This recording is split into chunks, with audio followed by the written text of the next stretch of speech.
Jeez. I just had a super good conversation with Mike, the owner of this place. But look, I'm hoping the gym stays empty, but it literally just got fucking crazy out here. Look at this shit. Dude, I was like here talking with Mike, and it wasn't even that bad, and it just started coming down. I was like, shit. So we were talking about for an hour or two. It's gonna be a really, really fucking productive year. Super productive, super good conversation with Mike. But we have a push session, and I'm a couple hours without food.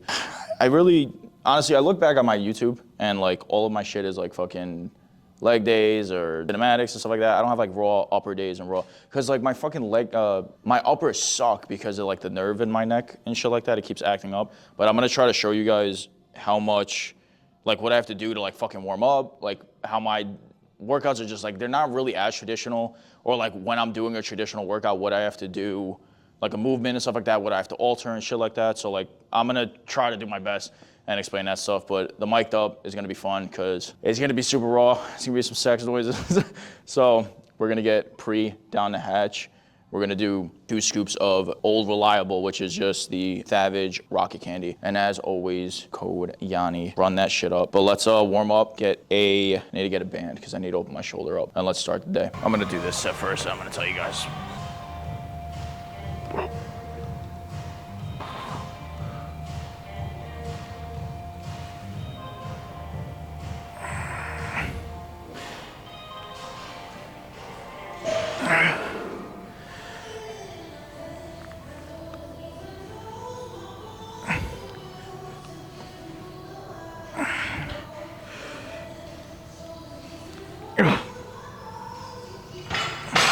I think you gotta be careful for fucking recessing it back. In theory, why the bench works a lot better and why I'm using it as a warm-up is because from origin to insertion of just the chest anatomy in and of itself. So because I have a hard time, it's a limiting factor in terms of like really retracting and depressing the scap and really pronouncing the chest up. So what I'll do is, it's a little, if you have the half foam rollers, but this is put on the squat bar, tie it to the back of it, to the back of a chair. Doing that kind of allows you to like really bring your shoulders and like wrap it around. So like it eases and it gives you that much more leverage and I guess adaptability to like be able to really punch and fly the chest forward. And then what I'm doing a lot of times is I'll put the handle of the bar is in the palm of my hand.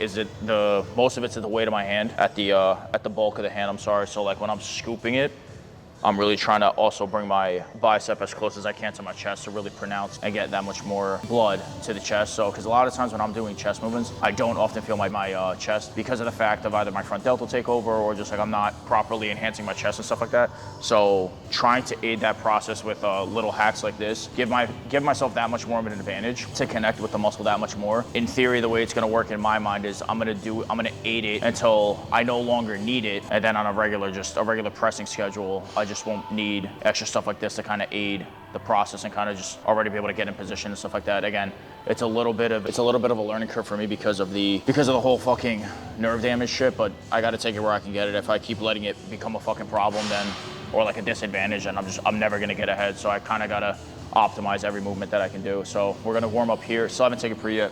We're gonna do a couple sets of heavy flies here. And why I'm doing it here and not standing, if you've never done seated flies, do seated flies. But why I'm doing them seated instead of standing is I don't have to fight my body. And like, cause often when you go heavyweight on flies and stuff like that, you see a lot of people cave like that much more forward just to counteract and balance and stuff like that. Well, stability does play its role in the weight room.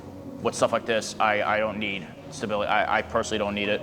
So time and place, but in terms of like a warm up, I'm trying to isolate it as much as I can. So a few more sets here, and then we're moving on to incline dumbbell.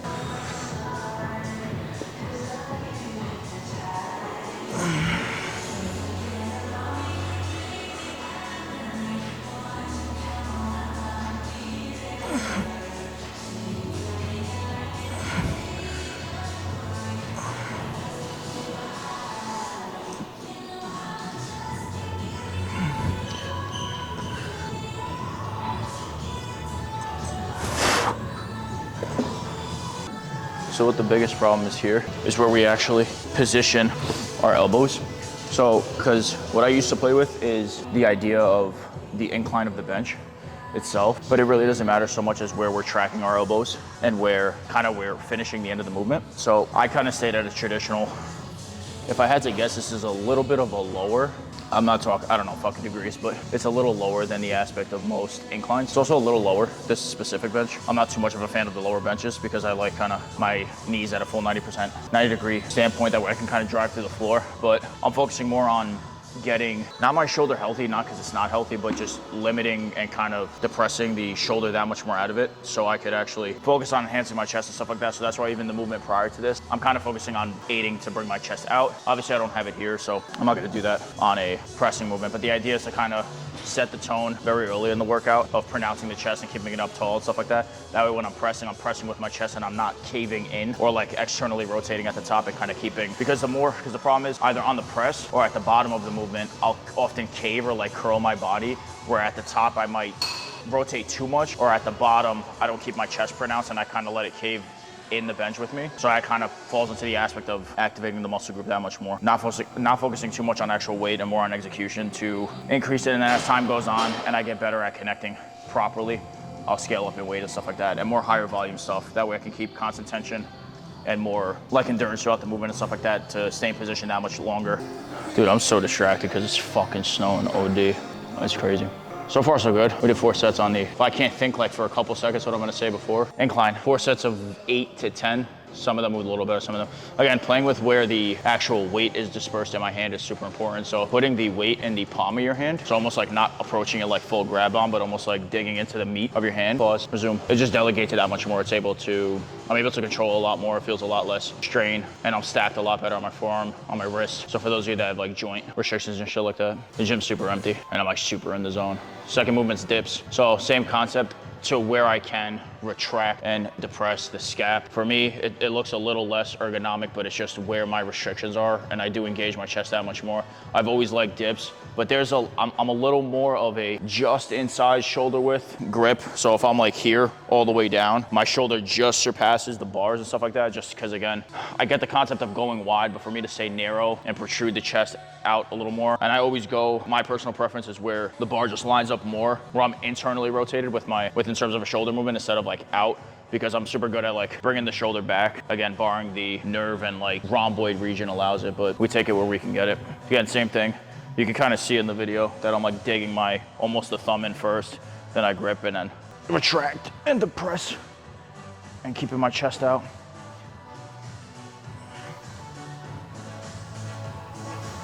Again, if your shoulder allows it to lead with your chest, you can absolutely do that. But for me, dips.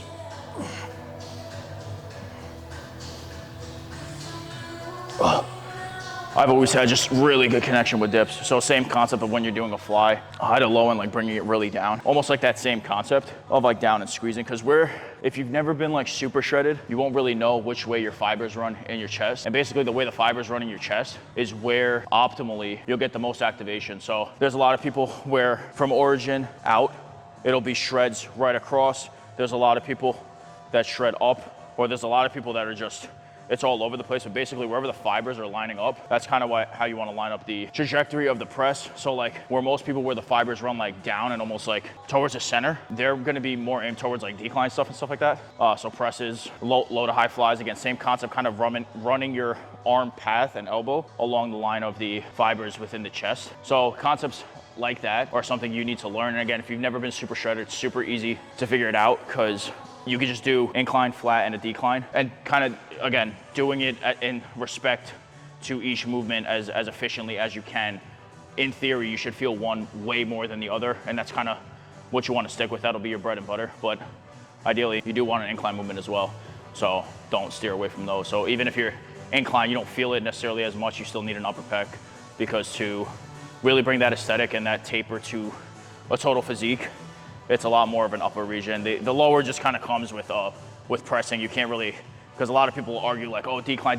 You don't really need too much decline work. It's really not a lower pec. It's really just it's an upper and a mid. It's like the bulk of it is the center. So I like that it's really dead, but it's gonna suck leaving here.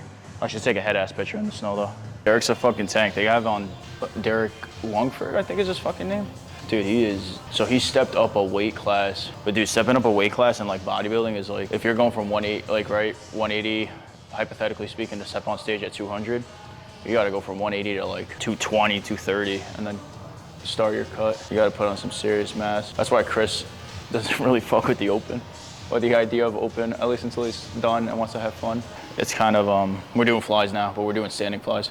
So we're going high to low, and then mids across the feet. Fucking Derek's doing chest as well. I'm trying to see if he can do something I'm doing. We're limited on machines here, but same concept. Dude, I hate being in a gaining phase, because it's like, now it's like I don't want to wear stringers. Until I'm like peak fucking pump, it's like everything just looks fat. That's one of the freaking worst sides of natural bodybuilding. You often look your worst while, you'll perform your best while you look your worst in natural bodybuilding. I guess you can argue the same for like enhanced and stuff like that, but like enhanced, you're just like, sheesh. Natural, you gotta be like really, you look like a tank. Enhanced. Natural is just, there's no fun in the bulking series.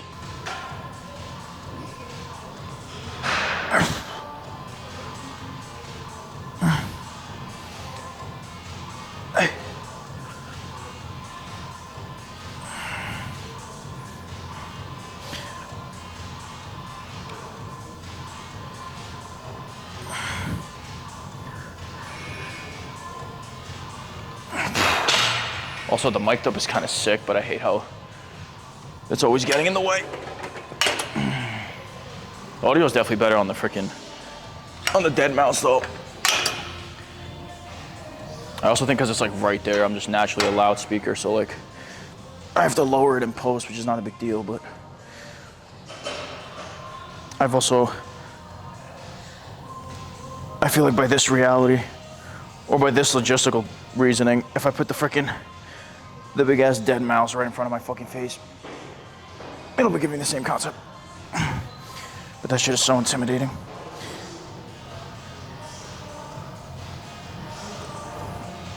The camera really does look a lot better though, with just a little docking point on it. All right, workout done. Let's see where we stand. That's one of the freaking, oh, I have to move this now, right? I guess that's the super cool part of, oh, fuck. See, this is the shitty part about a natural bulk right here.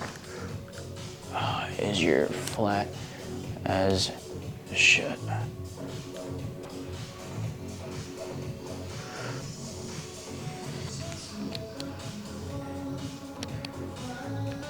That's got to be one of the shittiest part about naturally bulk, like being natural and being on a bulk. It's like there's no fanciness to it. But that's gonna wrap up my push day. So this is the first push day of the week. So one of the push days of the week is just specifically chest, no shoulders, no triceps, no nothing, like specifically chest. Like I have literally the worst chest in the fucking game. That's what needs the most growth on me. So I'm playing with like different ideas and stuff like that. And then like on the second chest day, I either incorporate arms or shoulders, depending on how it feels. I usually switch it up. It's either back and shoulders, chest and arms, or chest and tris and back and bis. I kind of play with it every like 2 weeks or so. So, because my shoulders don't really need the growth, but I don't want to not use them for shoulder health reasons and stuff like that. I don't want to like lose that image and stuff like that. I don't know if you can see in the back, it's fucking snowing like a motherfucker, so we have to get home. I'm kind of tight again because like another chest day just distracted. I'm constantly distracted on my chest day. Although today I had to come talk to Mike, so like it is what it is. I'm not stressing it too much because that's a good opportunity there. Like I said, I'm kind of like laying all my cards out where they are in terms of what helps me with raw, personal development and stuff like that, so I'm super excited. But I got hot cocoa waiting in the car, and shout out to fucking Yeti, man, because that shit's probably warm as shit. All right, but let's get out of here. Let's pick up at the house. All right, it's the next day. You know what I just realized? My in-camera audio, I was talking to Andy last night. It's the next day.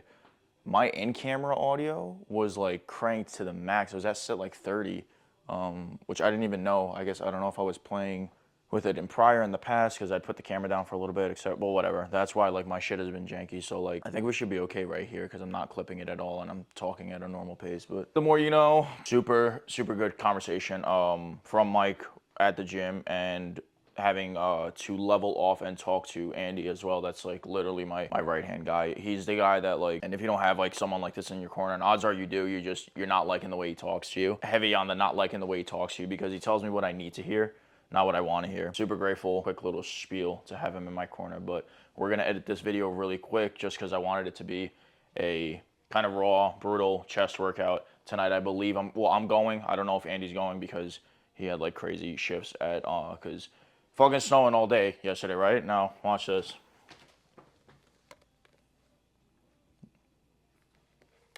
And my windows up here are darker, so it's like, fuck, it's like a spring day. And I don't know how warm it is, but like, it's all gone. Anyway, wrapping this video up here. We're gonna go make breakfast, start the day.